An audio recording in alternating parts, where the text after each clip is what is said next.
Hello, welcome back to my channel, or welcome for the first time if you're new here. My name is Bryn and I make videos about LGBT things. First and foremost, if you're not new here, you probably noticed my background has changed. It's because I've moved, but I wanted to say, if the audio sounds weird, or if it doesn't, let me know, because when I lived with my mom, I would normally open the window and it would help to like fix that like echoey sound, because I use natural lighting. So I like to be by a window so you can see my face and it doesn't like look too bad. But anyways, if the sound is too weird, I might get like a microphone at some point so that I don't sound too weird. I did get one off of TikTok like a while ago and I tried to use it and it sucked ass, so I never actually used it. Granted, it was like $6 or something, so I guess you get what you pay for. But anyways, if the audio is like an issue, if it's like sounding like you don't like it, let me know so that I know to invest in a microphone. If it's not an issue, also let me know so that I might not invest if it's not that big a deal. But I just wanted to get that out of the way. So today I wanted to talk about wanting things and desire, and how I have a really hard time with those concepts, and why, and like how I try to work through them, because it's something I've been noticing a lot. It's like subconsciously been a part of me for a very long time, but it's finally coming to the forefront, and I just feel like it's important to talk about those things. So that's what we're going to talk about today. If you're interested, then feel free to keep listening. So for those of you who don't know, I'm trans, and I was raised by a Christian mother who was not happy with gender nonconformity, which I expressed a lot of. So I want to start off with my issue or my concern or whatever with wanting things. It comes from a fear of rejection, or a lot of it does anyways. I had like all the like telltale signs of being trans at a young age. I told my parents I wanted to be a girl, so also I just really like long hair. I like wanted to have long hair. I wrapped a blanket around my head and would pretend it was long hair. I had a lot of stuffed animals that I played with, Barbie dolls. I loved The Little Mermaid, all these different things. And when I was really young, my parents didn't do much about it. Like I didn't know that that was a bad thing, or that anyone would even think it was a bad thing for a little boy to like these things. But I guess eventually, like I'm assuming that like at first they thought it was a phase I would grow out of, and then I just never did because I'm fucking trans. But I just never did. And then my mom was like, oh, well, I guess you gotta like take that away then, because it's making my son trans. I had a lot of memories where I had something that made me really happy and then it was taken from me because I was trans. That was devastating as a kid, especially because I think some people might not understand this. I feel like trans people probably understand, but it's not the equivalent of like, oh, I want pizza for lunch and my mom won't give me pizza or something like that. All of these like gender related things were things that like I felt so intimately connected with. As a little kid watching The Little Mermaid, like this beautiful mermaid with long hair who gets to transform into a human because she wants to, like, that was really amazing to me. And Barbie dolls, like, you get to dress them up how you want, you get to play with them and pretend that they're certain people or they're doing certain things or whatever. Like, there was a lot of creation. Like, I'm a very creative person, and kids in general I think are very creative. And so when you create something, it's coming from like your soul, or like at least that's how I felt. And so then having that taken away from me felt like they were taking away a part of me, and it was really hurtful, and it made me feel very like unworthy.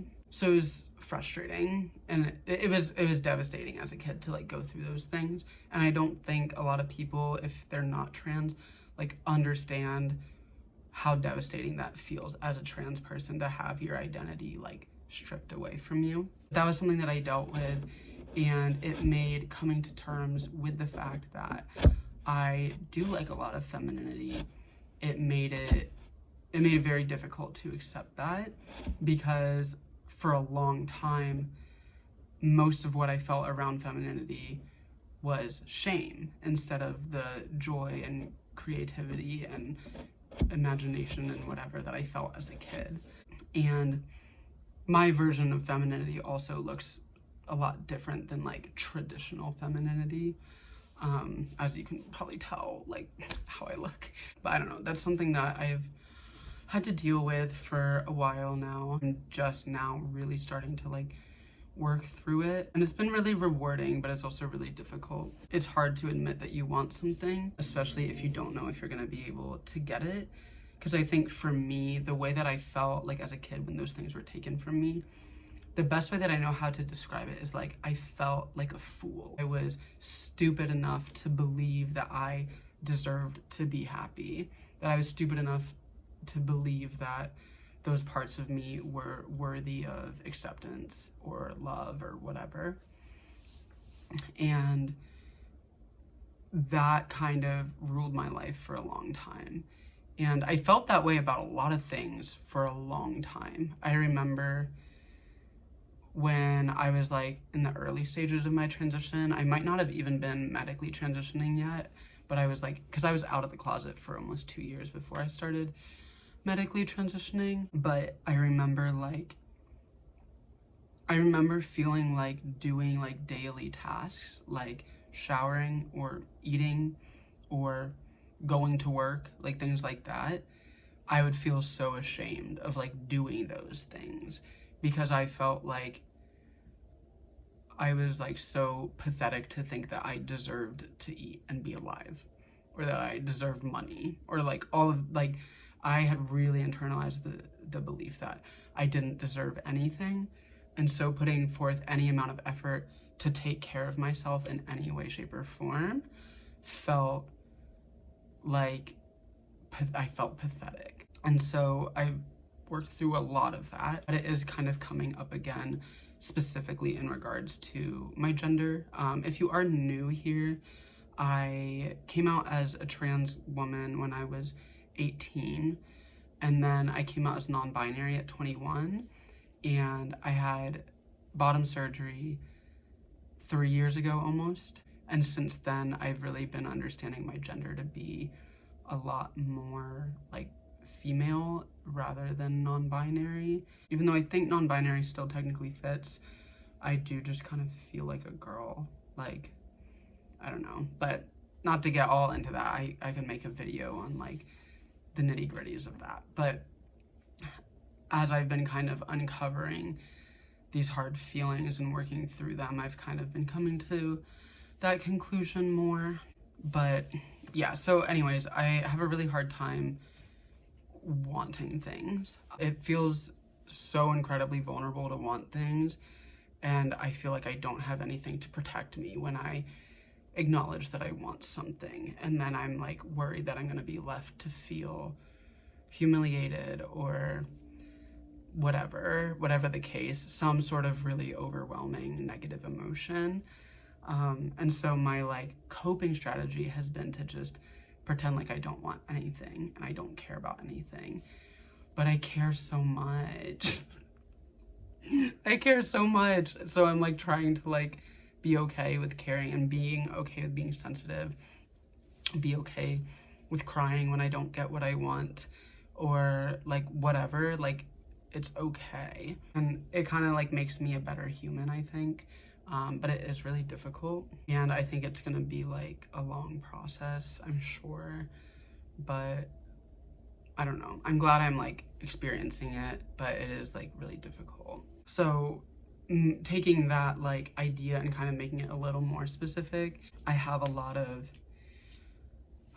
complicated feelings around physical intimacy and physical connection. When I was in high school, I was out as a gay boy before I came out as trans, and I didn't necessarily feel like a gay boy, but I was undeniably attracted to men, and I knew myself to be a boy, so I was like, okay, like that means I'm gay. And there was a lot of shame around that because like my mother found my search history on quite a few occasions, that I looked up things that were, you know, they were things that you would not want your parents finding. And, you know, of course she was upset because in general, I think she wouldn't want her kids to be looking up stuff online, but specifically the fact that it was gay, or that it was like revolved around men or whatever, it made me feel really ashamed because of like how she felt about that. And so I always had a lot of shame around gayness, and also around transness. Like I said, about all the shame from, you know, being a kid and being told that like boys aren't supposed to do X, Y, and Z or whatever. And so now, like on the flip side, now that I am a trans lesbian, because that happened, I still have shame around being gay and being trans. And normally I feel like really comfortable in like being sapphic and being a lesbian and stuff like that, but I do feel insecure, like I feel secure saying it around my friends, I feel secure saying it around people in general, but around like my conservative family, if I were to say, oh, I'm a lesbian, like I would feel so deeply ashamed. Like I don't know that I could even say that around them. And it's like a mix of internalized transphobia and internalized homophobia, for me, because it's like the dysphoria of knowing that they would never see me that way because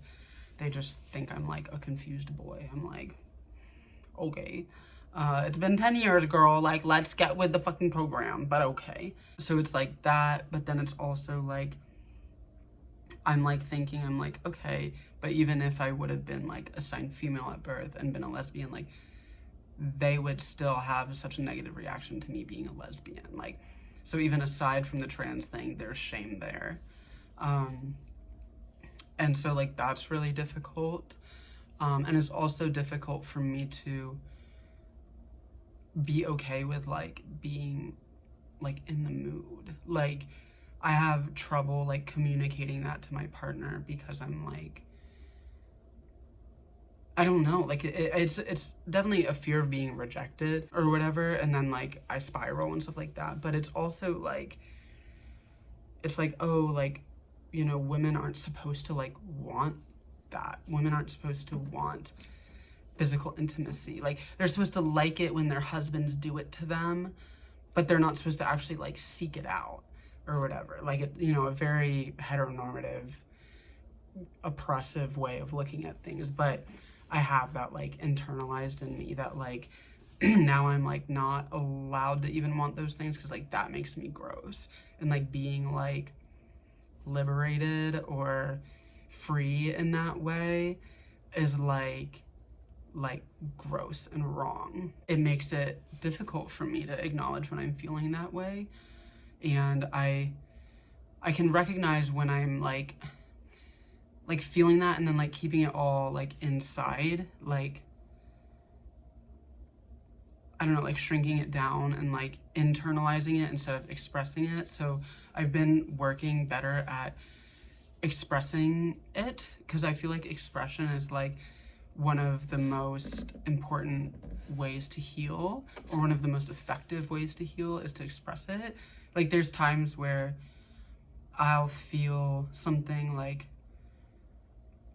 I don't like something negative, and I'll just be like, I feel sad, I feel jealous, I feel angry. Like I've said that before, like I feel so angry, and like that feels good. Like it helps me not feel so angry anymore. So I think expressing how you feel is really important, but it does come with this like heavy vulnerability. At least for me, a lot of the times it comes with vulnerability. And so then like that stops me, because then I'm like, what if I express this and I'm rejected? Then it goes to prove that I wasn't worthy of acceptance in the first place, or you know, something like that. So it's really, I don't know, it's complicated. And I think something I've been thinking about is like, I don't want to say where I moved, just because like, I don't know, I just don't want to.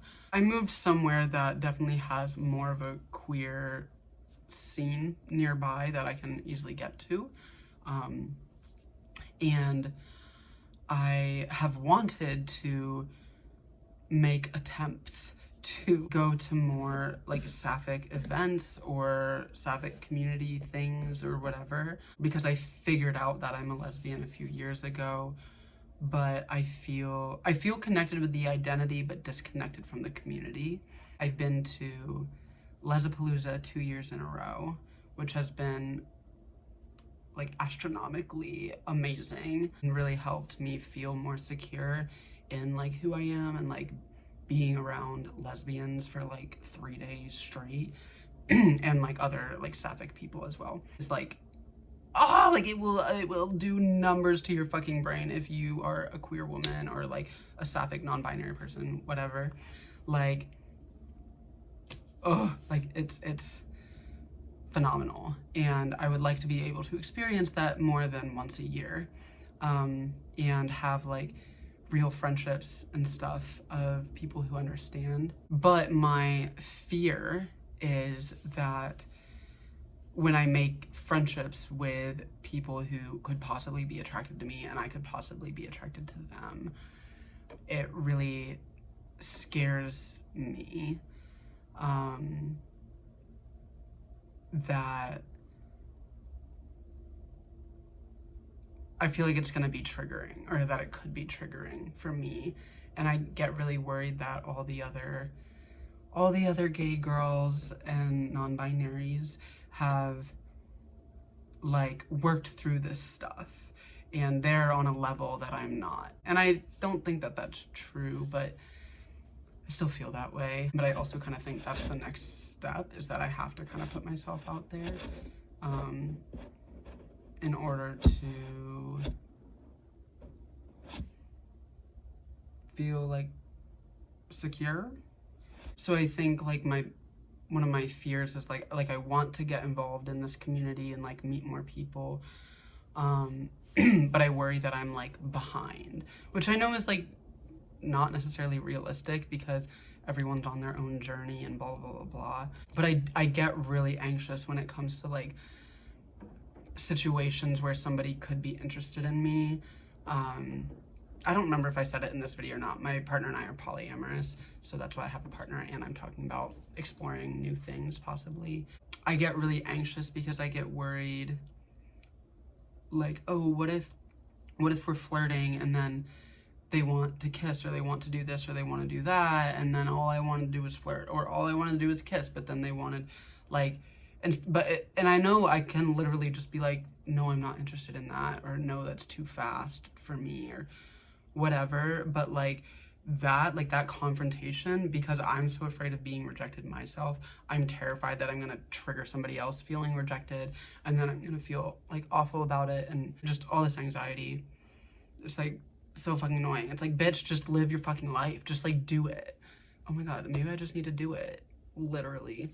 I think that's it. I think that's the solution, is I just need to do it, and then that'll like help me figure out how to work through it. But I do have a lot of anxiety, and I don't think I'm quite at the point where I want to be meeting new people, because I also don't want to like seek out like someone for the purpose of like hooking up, or I don't think I would want a second relationship, because that just sounds like a lot of fucking work, at least not anytime soon. But still, like, I want to meet people, and I know that there could be like connections that might appear that are like romantic or physically involved or whatever. I don't know.